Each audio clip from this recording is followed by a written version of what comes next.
Hola amiguitos y amiguitas, ¿cómo están? Espero que estén muy bien. Hoy es 3 de junio.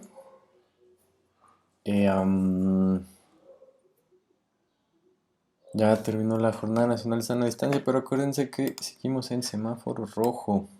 Tengan muchas precauciones al salir, por ejemplo. También, pues es junio.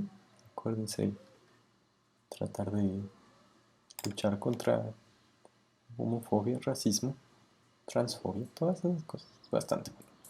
Entonces hace rato no hacíamos un problema.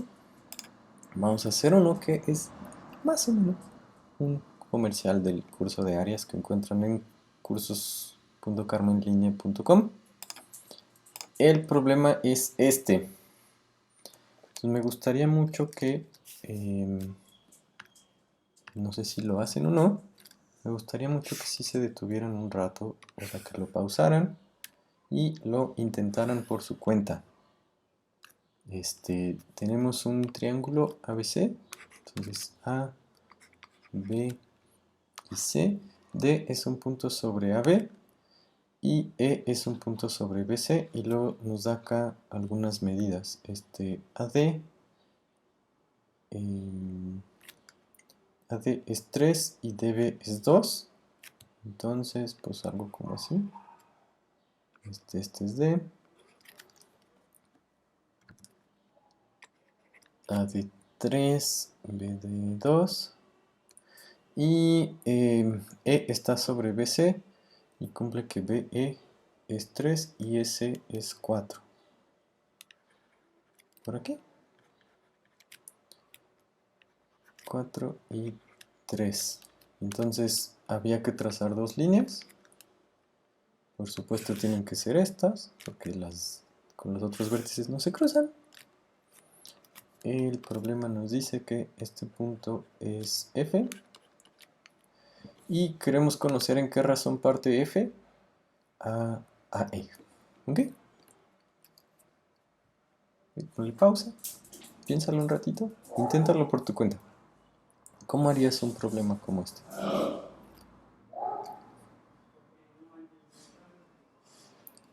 Entonces, de la manera que se me ocurre a mí, vamos a necesitar recordar dos herramientas muy importantes. Las uso con mucha frecuencia, pero nunca está de más. De hecho, pues sí conviene que se vayan volviendo herramientas de tu cajita, ¿no? O sea, que sea muy común estas cosas que voy a poner. La primera es nuestro amigo teorema del ángulo común.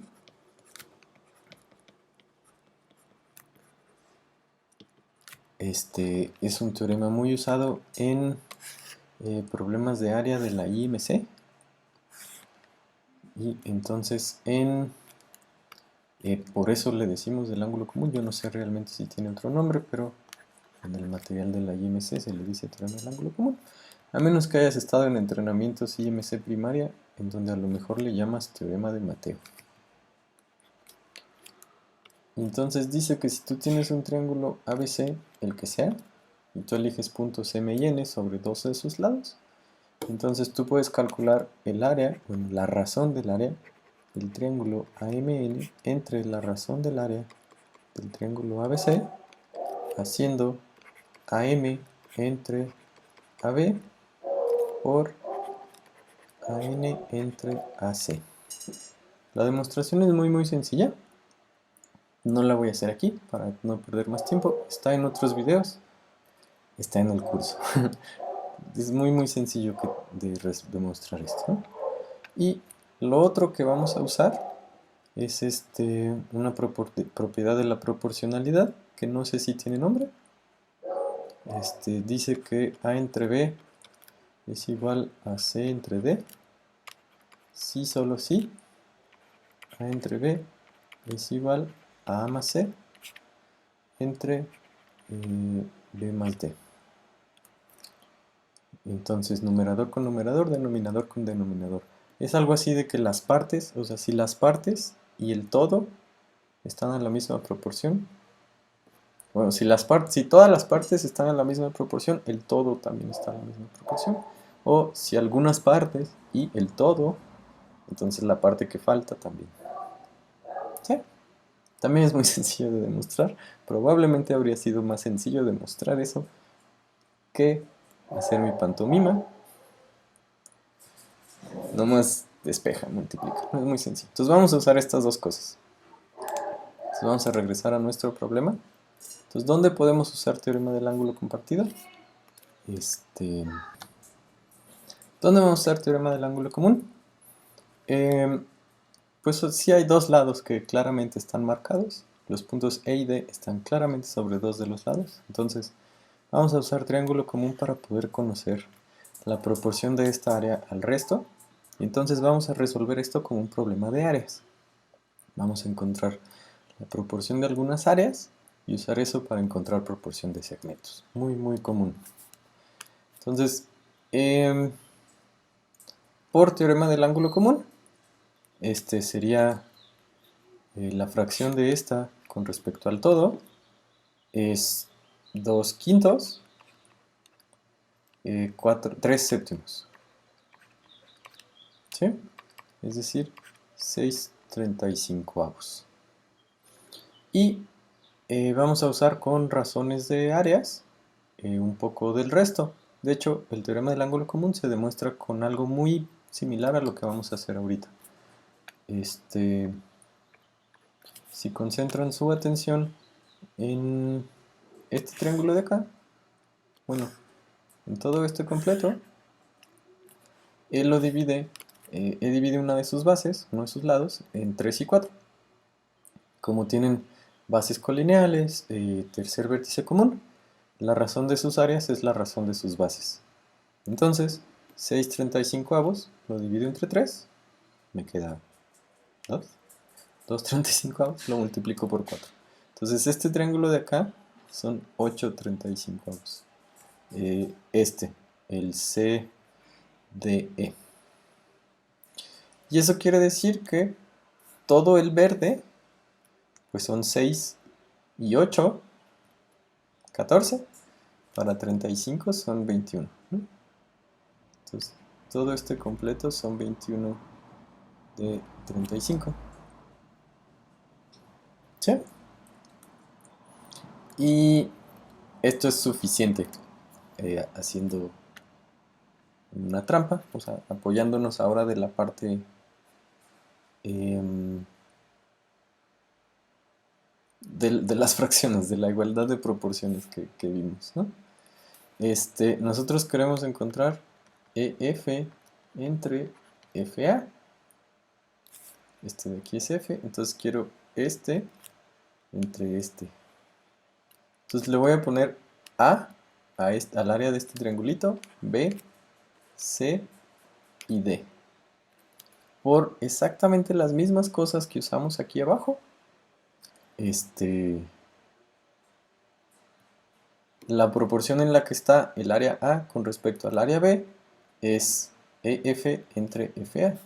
¿Sí? Entonces, A entre B es EF entre FA. Bases colineales, tercer vértice común acá en C. Y lo mismo, pero para el otro lado, C entre D. ¿Sí? Bases colineales, tercer vértice común acá en D. Pero, por la cosa de proporciones que les dije, entonces, E entre F, F entre A, pues es A más C entre B más D, y eso sí lo sabemos.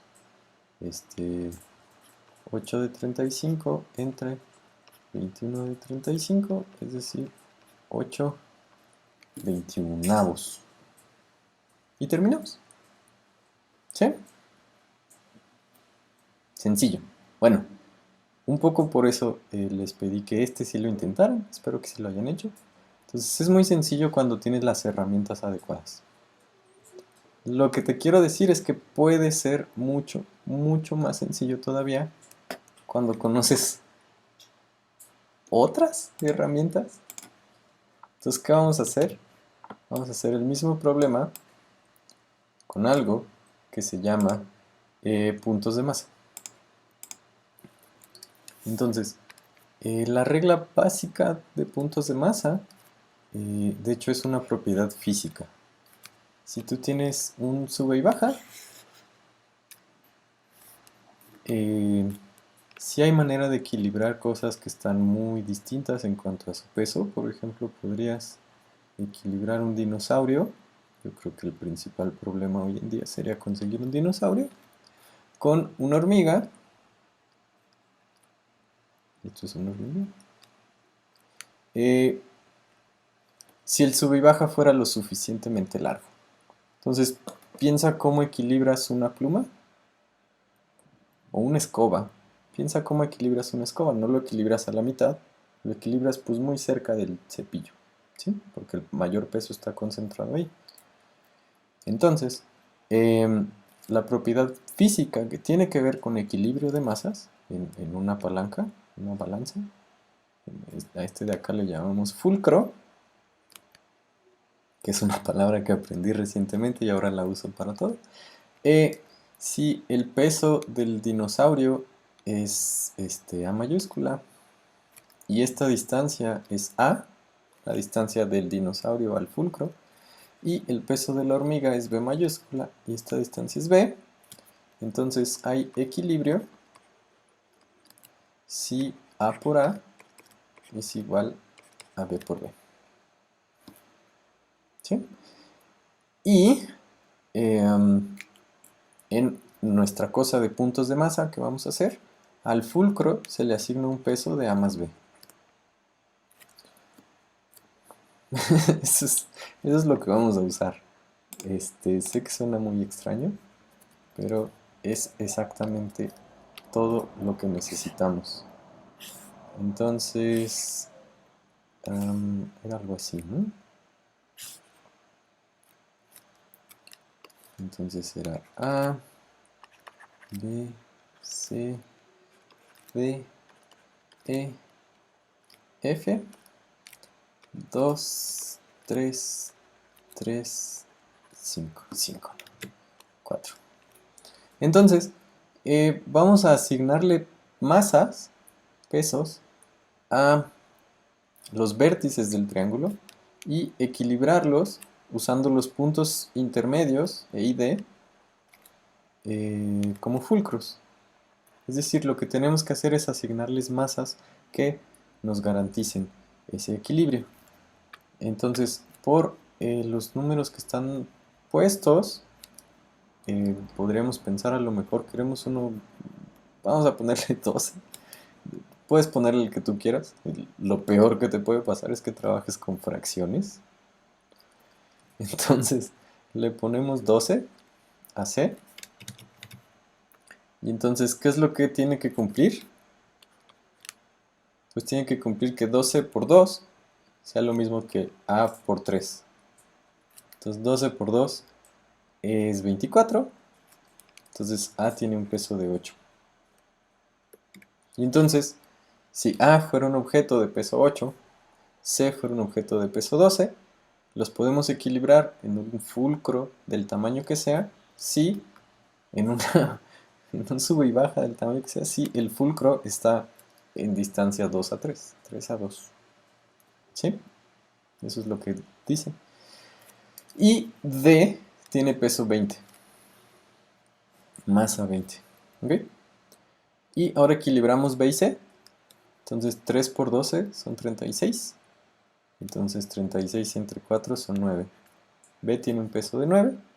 Entonces, si B tuviera un peso de 9, C tuviera un peso de 12 y pueden estar en equilibrio en un fulcro que está en 4, 3. ¿Sí? Porque 9 por 4, 36 es lo mismo que 3 por 12, 36. Y E tiene un peso de 21. Y entonces, lo último es que, pues este de aquí ya está, o sea, vamos a decir que F es el centro de masa. Entonces le asignamos un peso de 29 y para que esto esté en equilibrio, lo único que necesitamos es conocer cuál es la distancia que debe estar. Y eso es muy sencillo porque si ya conocemos las masas de los extremos y queremos forzar el equilibrio, pues simplemente debe estar en la proporción inversa que sus masas.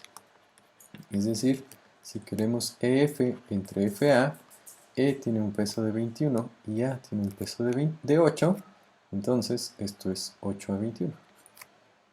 8 a 21. Que es pues, exactamente lo que ya teníamos, ¿no? 8 a 21. Y listo. Esto se llama puntos de masa. Es una cosa bien bonita. Es una cosa que creo que nunca se enseña. Por lo mismo no sé qué tan difícil sea justificarlas en sus exámenes selectivos estatales. Supongo que pueden decir, vayan y pregúntenle a Augesaurio. No lo hagan. Y es todo.